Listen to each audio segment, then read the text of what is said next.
नमस्कार प्रिय मित्रों, स्वागत है आप सभी का अपने चैनल कथा साहित्य दर्पण में। मित्रों, आज हम लोग सुनने जा रहे हैं एक बहुत ही महत्वपूर्ण कहानी जो कि यूजीसी नेट के पाठ्यक्रम में इकाई 7 में तथा असिस्टेंट प्रोफेसर के भी पाठ्यक्रम में लगी हुई कहानी भीष्म साहनी जी की प्रसिद्ध कहानी चीफ की दावत। तो कहानी पर पहुंचने से पहले आइए जानते हैं संक्षिप्त सा परिचय भीष्म साहनी जी का। भीष्म साहनी जी का जन्म 8 अगस्त 1915 को रावलपिंडी पाकिस्तान में हुआ था और आपका निधन 11 जुलाई 2003 को हुआ था। आप आधुनिक हिंदी साहित्य के प्रमुख स्तंभों में से एक हैं। आपने गवर्नमेंट लाहौर कॉलेज से अंग्रेजी साहित्य में एमए पास किया तथा पंजाब विश्वविद्यालय से पीएचडी की उपाधि हासिल की और विभाजन के बाद उन्होंने भारत आकर समाचार पत्रों में लेखन का काम प्रारंभ किया। वे अम्बाला अमृतसर में अध्यापक रहने के बाद विश्वविद्यालय में साहित्य के प्रोफेसर बने। मास्को में विदेशी भाषा प्रकाशन गृह में अनुवादक का भी उन्होंने काम किया। एसोसिएशन का लोर्ड्स अवार्ड 1983 में, सोवियत लैंड नेहरू अवार्ड 1998 में, भारत सरकार के पद्म विभूषण अलंकरण से भी आप विभूषित किए गए। आपकी प्रमुख रचनाओं में प्रमुख उपन्यास हैं झरोखे, तमस, बसंती, मैयादास की माणी, कुंतु, नीलू, नीलिमा, नीलोफर आदि। आपकी विभिन्न कहानियाँ जो कि प्रमुख रही हैं, आपके प्रमुख कहानी संग्रह अमृतसर आ गया, ओ हरामजादे, खून का रिश्ता, गंगों का जाया, गुलेलबाज लड़का, चीफ की दावत, चील है, झूमर, त्रास, दो गौरैया, निमित्त, फैसला, मरने से पहले, माता विमाता, वांगचू, साग मीट, यादें, भाग्य रेखा, सरदानी, आवाज़ें और भी विभिन्न प्रकार की कहानियाँ। कथा यात्रा में आपने लिखा है बोलता लिहाफ, सिफारसी चिट्ठी, लीला नंदलाल की तथा खिलौने। तो आप प्रसिद्ध फिल्म कलाकार बलराज साहनी जी के भाई रहे हैं। तो ऐसी प्रसिद्ध विभूति की महान रचना और कहानी इनकी चीफ की दावत, जिसका कि हम लोग आज अध्ययन करने जा रहे हैं। तो आइए चलते हैं कहानी पर। आज मिस्टर सामनाथ के घर पर चीफ की दावत थी। सामनाथ और उनकी पत्नी को पसीना पोंछने की फुर्सत न थी। पत्नी ड्रेसिंग गाउन पहने, उलझे हुए बालों का जूड़ा बनाए, मुंह पर फैली हुई सुर्खी और पाउडर को मले और मिस्टर सामनाथ सिगरेट पर सिगरेट फूंकते हुए चीज़ों में फहरिस्त और लिस्ट को हाथों में थामे एक दूसरे कमरे में आ जा रहे थे। आखिर 5 बजते बजते तैयारियां मुकम्मल होने लगी। कुर्सियां, मेज, तिपाहियां, नैपकिन, फूल सब बरामदे में पहुंच गए। ड्रिंक का इंतजाम बैठक में कर दिया गया। अब घर का फालतू सामान अलमारियों के पीछे, पलंगों के नीचे छिपाया जाने लगा। तभी सामनाथ के सामने सहसा एक अड़चन खड़ी हो गई। माँ का क्या होगा? इस बात की ओर ना उनका और ना ही उनकी कुशल गृहिणी का ध्यान गया। मिस्टर सामनाथ श्रीमती की ओर घूमकर अंग्रेजी में बोले, माँ का क्या होगा? श्रीमती काम करते करते ठहर गई और थोड़ी देर तक सोचने के बाद बोली, इन्हें पिछवाड़े इनकी सहेली के घर भेज दो, रात भर बेशक वहीं रह लें, कल आ जाएं।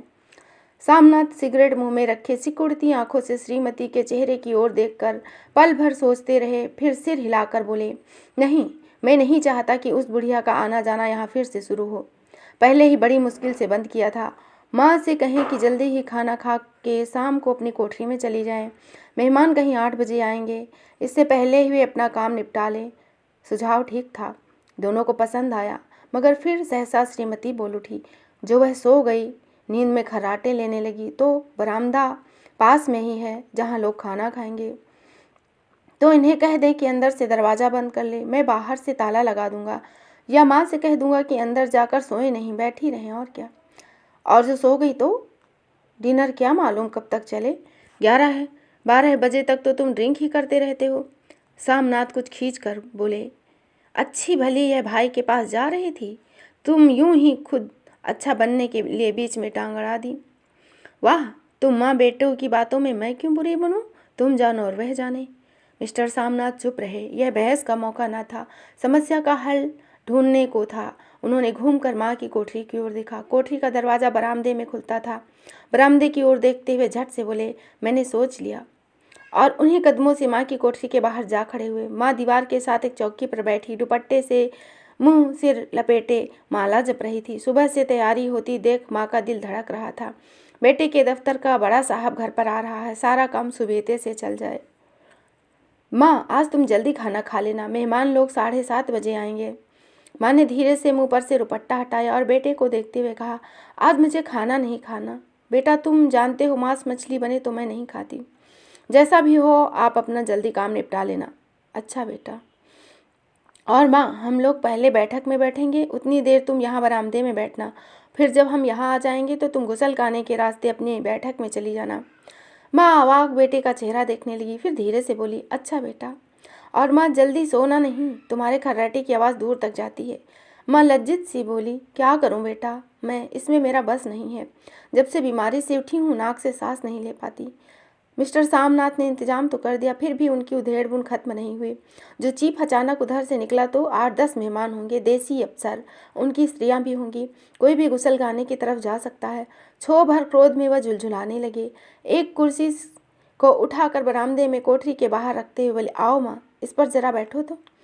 माँ माला संभालती पल्ला ठीक करती उठी और धीरे से कुर्सी पर आकर बैठ गए। यूँ नहीं माँ, टांगे ऊपर चढ़ाकर नहीं बैठते, यह खाट नहीं है।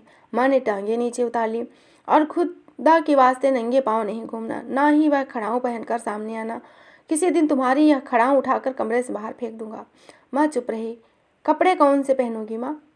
जो है वही पहनूंगी बेटा, जो कहो वही पहन लूँ।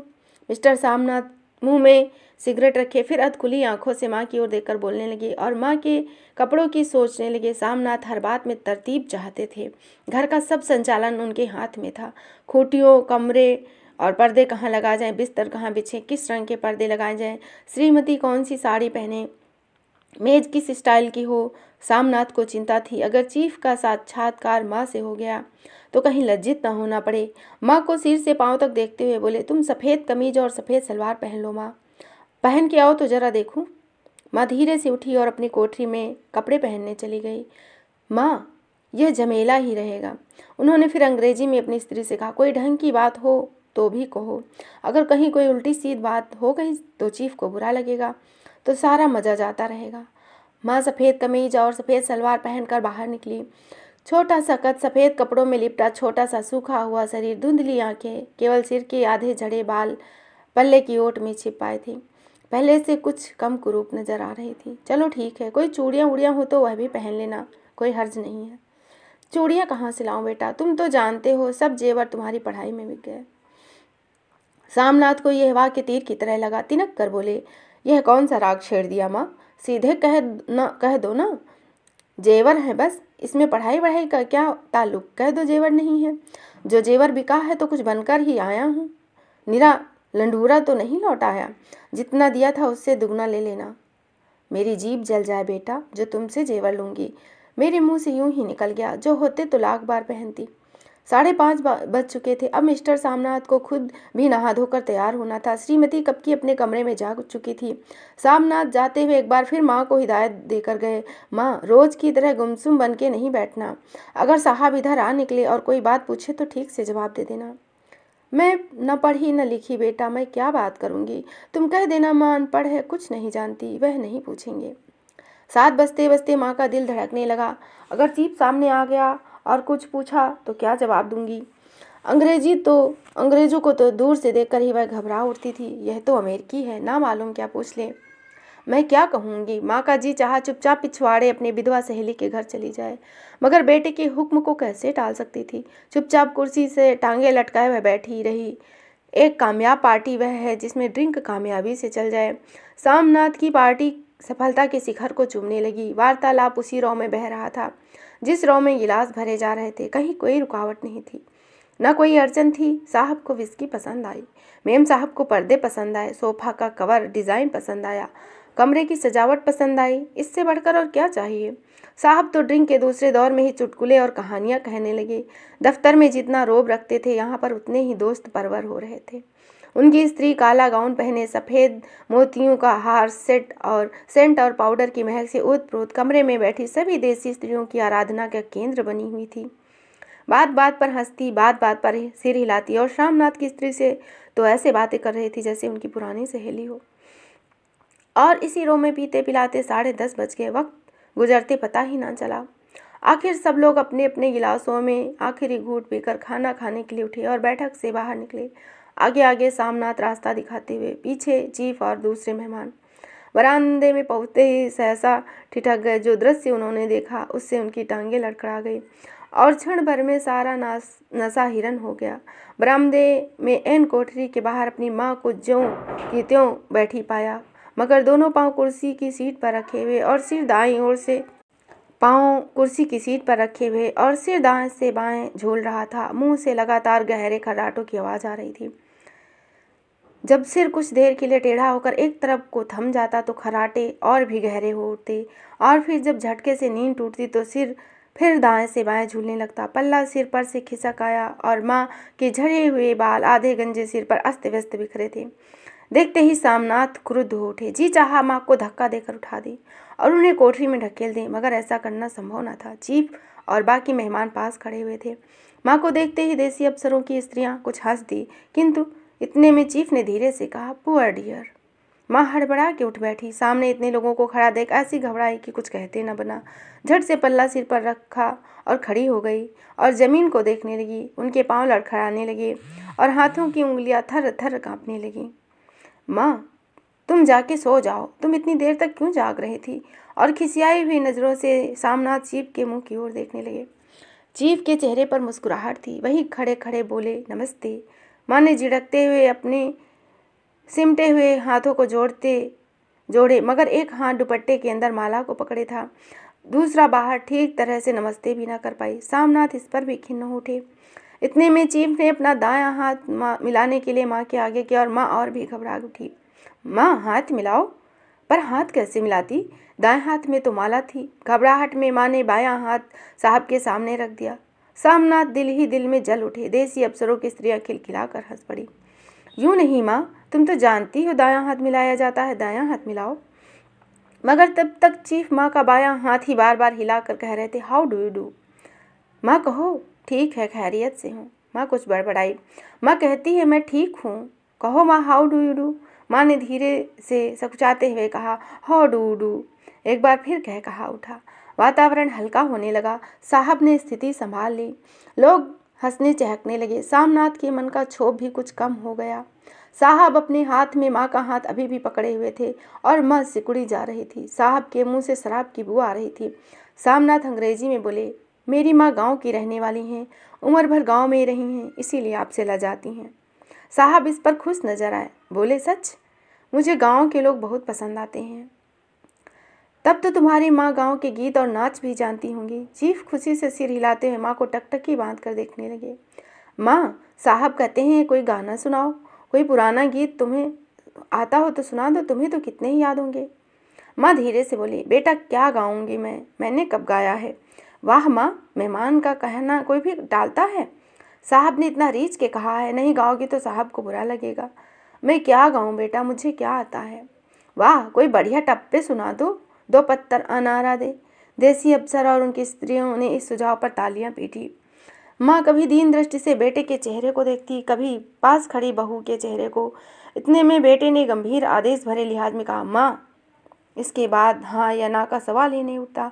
माँ बैठ गई और क्षीण दुर्बल लरसती आवाज में एक पुराना विवाह गीत गाने लगी।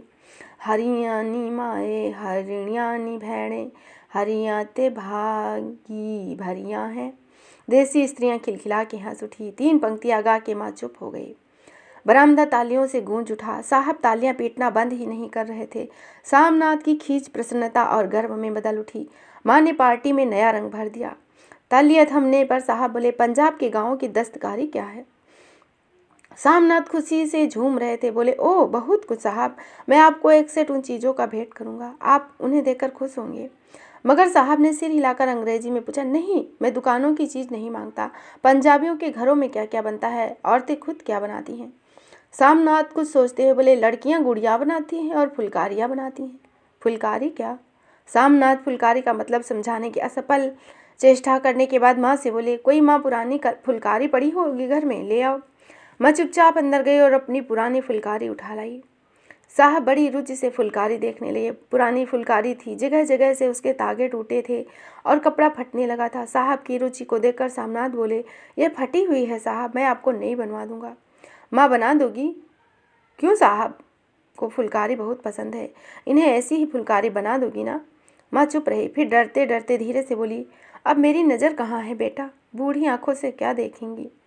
मगर माँ का वाक्य बीच में ही तोड़ते सामनाथ साहब से बोले, वह जरूर बना देगी, आप उसे देकर खुश होंगे। साहब ने सिर हिलाया, धन्यवाद किया और हल्के झूमते हुए खाने की मेज की ओर बढ़े। बाकी मेहमान भी उनके पीछे पीछे हो लिए। जब मेहमान बैठ गए और माँ पर से सबकी आंखें हटी तो माँ धीरे से कुर्सी से उठी और सबसे नजरें बचाती हुई अपनी कोठरी में चली गई। मगर कोठरी में बैठने की देर थी, उनकी आंखों से छल छल आंसू बहने लगे। वह दुपट्टे से बार बार पोंछती, पर वह बार बार उमड़ते, पर जैसे बरसों का बांध तोड़कर उमड़ आए हो। माँ ने बहुतेरा दिल को समझाया, हाथ जोड़े भगवान का नाम लिया, बेटे के चिरायु होने की प्रार्थना की, बार बार आंखें बंद की, मगर आंसू बरसात के पानी की तरह जैसे थमने में ही नहीं आ रहे थे। आधी रात का वक्त होगा। मेहमान खाना खाकर एक एक करके जा चुके थे। माँ दीवार से सटकर बैठी आंखें फाड़े दीवार को देख रही थी। घर के वातावरण में तनाव ढीला पड़ चुका था। मोहल्ले की निस्तब्धता सामनाथ के घर पर भी छा चुकी थी। केवल रसोई में प्लेटों के खनकने की आवाज आ रही थी। तभी सहसा माँ की कोठरी का दरवाजा जोर से खटकने लगा। माँ, दरवाजा खोलो। माँ का दिल बैठ गया। हड़बड़ा कर उठी, क्या मुझसे फिर कोई भूल हो गई? माँ, कितनी देर से आपको कोस रही थी कि उन्हें नींद क्यों आई, वह क्यों ऊँघने लगी? क्या बेटे ने अभी तक क्षमा नहीं किया? माँ उठी और कांपते हाथों से दरवाज़ा खोल दिया। दरवाज़ा खुलते ही सामनाथ झूमते हुए आगे बढ़े और माँ को आलिंगन में भर लिया। ओ मम्मी, तुमने तो आज रंग ला दिया। साहब मुझसे कितना खुश हुआ कि मैं क्या कहूँ।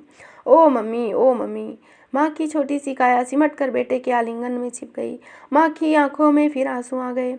उन्हें पोंछती हुई धीरे से बोली, बेटा तुम मुझे हरिद्वार भेज दो, मैं कब से कह रही हूँ। सामनाथ का झूमना सहसा बंद हो गया और उनकी पेशानी पर फिर तनाव के बल पड़ने लगे। उन्होंने माँ को शरीर से हटाया। क्या कहा माँ? यह कौन सा राग तुमने फिर छेड़ दिया? सामनाथ का क्रोध बढ़ने लगा। बोलते गए, तुम मुझे बदनाम करना चाहती हो ताकि दुनिया कहे बेटा माँ को अपने पास नहीं रख सका।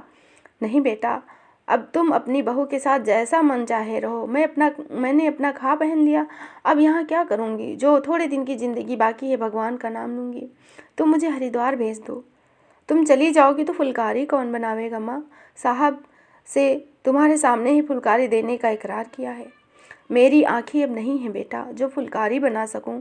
तुम कहीं और से बनवा लो, बनी बनाई ही ले लो। माँ, तुम मुझे धोखा देके यूं चली जाओगी तो मेरा बनता काम बिगड़ जाएगा। जानती नहीं, साहब खुश होगा तो मुझे तरक्की मिलेगी। माँ चुप हो गई और बेटे के मुंह की ओर देखती हुई बोली, क्या तेरी तरक्की होगी?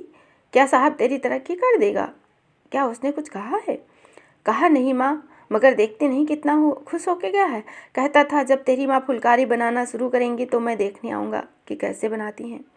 जो साहब खुश हो गया तो मुझे इससे बड़ी नौकरी मिल सकती है, मैं बड़ा अफसर बन सकूँगा। माँ के चेहरे का रंग बदलने लगा। धीरे धीरे उनका झुर्रियों भरा चेहरा खिलने लगा। आंखों में हल्की चमक आने लगी। तो तेरी तरक्की होगी बेटा।